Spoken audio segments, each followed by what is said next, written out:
Hey everyone, in this video, I'll show you how to open an Excel sheet on your mobile phone quickly and easily. To get started, make sure you have the Microsoft Excel app installed on your phone. If you don't have it, download it from your device app store and install it. Next, tap the open option usually found at the bottom of the screen or inside the main menu. You'll now see different locations where your Excel files may be stored, including your phone storage, cloud storage services, recent files, or downloaded documents.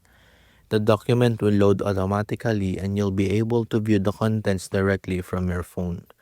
If you want to make changes, tap the edit option to start editing your spreadsheets. You can scroll through rows and columns, enter data, update formulas, and save your changes directly from the mobile app. If the file was shared with you through email or a messaging app, you can also tap the file attachment directly and choose Microsoft Excel as the app used to open it. And that's it. That's how you can open an Excel sheet on your mobile phone. If this video helped you, don't forget to like, subscribe, and I'll see you in the next one.